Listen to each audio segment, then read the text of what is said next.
ভিডিওর ১ম এই বলে দিচ্ছি যে ভিডিওটি স্কিপ করবেন না। কারণ এই ভিডিওটি আপনার অনেক উপকারে আসবে। শুধু আপনার না, আপনার চারিপাশে যারা আছে তারাও আপনার মাধ্যমে জানতে পারবে। আমাদের মেসেজে অনেক সময় অনেক নাম্বার থেকে লোভনীয় অফার দেওয়া হয়, মেসেজ দেওয়া হয়, যেটা আপনার স্ক্রিনে দেখতে পাচ্ছেন। এমন মেসেজ আমরা অনেকেই পেয়ে থাকি। কিন্তু আমরা কি করি? সেখানে ক্লিক করি।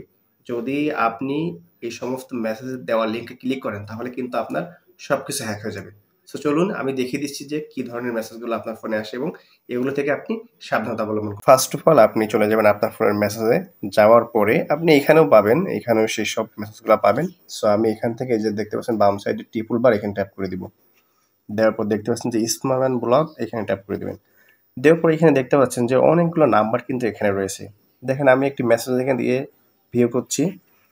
দেখাচ্ছে যে ইসলামী ব্যাংক আপনার ব্যাংক কার্ডে ৮,০০০ টাকা জমা হয়েছে। এটা একদম ভাওতাবাজি। এই ধরনের মেসেজ যখনই আপনি দেখবেন তখনই কিন্তু এই যে দেওয়া রয়েছে লিঙ্ক, এই লিঙ্কে ট্যাপ করবেন। যখনই ট্যাপ করবেন তখনই কিন্তু আপনার ফোন থেকে অনেক কিছু হ্যাক হয়ে যাবে। কারণ আপনার ইমেইলের সাথে সবকিছু সংযোগ। আপনার বিকাশ বলেন, আপনার ব্যাংক পাসওয়ার্ড বলেন, সবকিছু কিন্তু হ্যাক হয়ে যাওয়ার সম্ভাবনা রয়েছে। এখানে আরো অনেক ধরনের মেসেজ রয়েছে দেখতে পাচ্ছেন যে আপনার ৭০০ টাকা দাবি করতে এত লগইন করুন। তার মানে আপনি যখনই এখানে লগইন করবেন তখনই আপনার সবকিছু হ্যাক হয়ে যাবে।